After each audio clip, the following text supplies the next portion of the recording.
राज्याच्या मुख्यमंत्र्यांचा बालेकिल्ला, शिवसेनेच्या शक्तीचं ठाणं.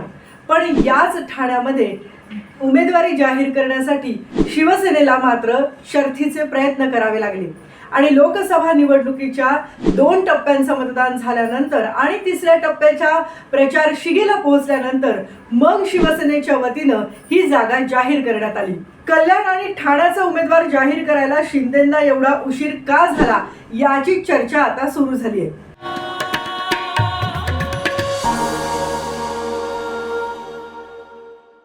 नेमकं काय घडलंय ते पाहूया. संपूर्ण राज्याचं लक्ष लागलेल्या ठाणे लोकसभा मतदारसंघातली यावेळची लढत लक्षणीय होणार आहे, कारण ही आहे 2 शिवसैनिकांमधली लढत. शिंदे गटाचे नरेश म्हस्के हे महायुतीचे, तर उद्धव बाळासाहेब ठाकरे गटाचे राजन विचारे हे महाविकास आघाडीचे उमेदवार आहेत. विचारे विरुद्ध म्हस्के अशी ही लढत रंगणार आहे. शिवसेनेचा आणि विशेषतः राज्याचे मुख्यमंत्री एकनाथ शिंदे यांचा बालेकिल्ला असलेला हा मतदारसंघ भाजपकडे गेला नाही यातच अनेकांनी आणि विशेषतः शिवसेनेच्या समर्थकांनी सुटकेचा निश्वास टाकलाय. ठाण्याच्या जागेवरून बरीच चर्चा रंगली होती. हा मतदारसंघ हातून सोडायला शिंदे तयार नव्हते, तर ठाणे लोकसभा मतदारसंघ शिवसेनेकडून परत आपल्याकडे घेण्यासाठी भाजपचे देखील जोरदार प्रयत्न सुरू होते. अखेर ठाणे आपल्याकडेच राखण्यामध्ये शिंदे यशस्वी झाले. शिवसेनेच्या स्थापनेपासूनच ठाणे शिवसेनेचा बालेकिल्ला म्हणून ओळखला जातो. आनंद दिघेंमुळे ठाण्यात शिवसेना मुळापासून रुजल्याचं मानलं जातं. एकनाथ शिंदे यांच्या बंडानंतर आणि शिवसेनेतल्या फुटीनंतर सुद्धा शिंदेच्या बरोबर जाणाऱ्यांची संख्या भरपूर होती. एकेकाळी एकत्र काम केलेले राजन विचारे आणि एकनाथ शिंदे हे आता एकमेकांच्या विरोधात उभे आहेत. या प्रतिष्ठेच्या जागेसाठी शिंदे गटाकडून प्रताप सरनाईक, संजीव नाईक, रवींद्र फाटक यांच्या नावाची देखील चर्चा होती. ठाणे लोकसभा मतदारसंघामध्ये मीरा भाईंदर, कोपरी पाचपाखाडी, ओवळा माजीवाडा, ठाणे विधानसभा, ऐरोली आणि बेलापूर हे 6 विधानसभा मतदारसंघ येतात. कोपरी पाचपाखाडीमधून स्वतः एकनाथ शिंदे आमदार आहेत.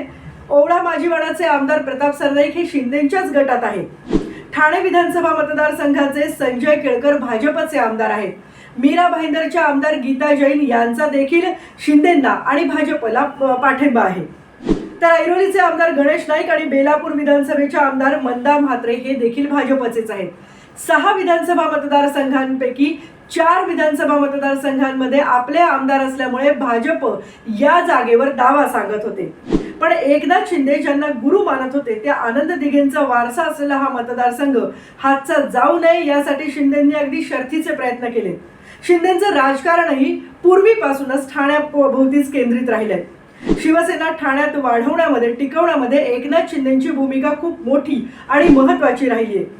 ठाण्यातली जर जागा हातची गेली असती तर कल्याणवरही त्याचा परिणाम झाला असता आणि कल्याणमध्ये महायुतीचे उमेदवार म्हणून एकनाथ शिंदे यांचा मुलगा श्रीकांत शिंदे यांना उमेदवारी देण्यात आली आहे. पण ठाण्याची जागा आपल्याकडेच ठेवून शिंदेंनी जागा वाटपात बाजी मारली आहे. शिवसेनेचं प्राबल्य जरी असलं तरी ठाणे मतदारसंघातून एकेकाळी राम कापसे, रामभाऊ माळगी अशा सारख्या दिग्गज भाजप नेत्यांनी देखील प्रतिनिधित्व केलंय. काँग्रेसने देखील ही जागा जिंकली होती. पण मुंबई आणि ठाण्यामध्ये जसं शिवसेनेचं प्राबल्य वाढत गेलं तसं ठाण्यामधून शिवसेनेचेच खासदार लोकसभेवर जात होते. प्रकाश परांजपे यांच्या रूपाने ठाण्यामध्ये शिवसेनेला 1996 मध्ये पहिले खासदार मिळाले.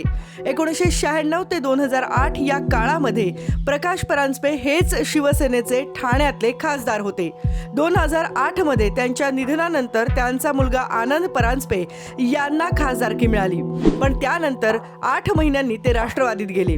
2019 मध्ये राजन विचारे विरुद्ध आनंद परांजपे असा सामना झाला होता आणि त्यामध्ये आनंद परांजपे यांचा राजन विचारे यांनी पराभव केला होता.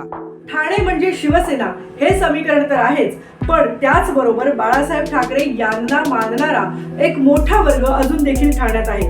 उमेदवारी जाहीर झाल्यानंतर नरेश म्हस्के आणि श्रीकांत शिंदे या दोघांनीही जाऊन मनसे अध्यक्ष राज ठाकरे यांची भेट घेतली. त्यामुळे आता शिंदे गटाला मनसेची देखील साथ मिळणार आहे. पण सगळ्यात महत्त्वाचं आहे ते सर्वसामान्य शिवसैनिक. सर्वसामान्य शिवसैनिक, ठाणेकर शिवसैनिक कोणाच्या बाजूने या निवडणुकीत उभे राहतात हे निर्णायक ठरणार आहे.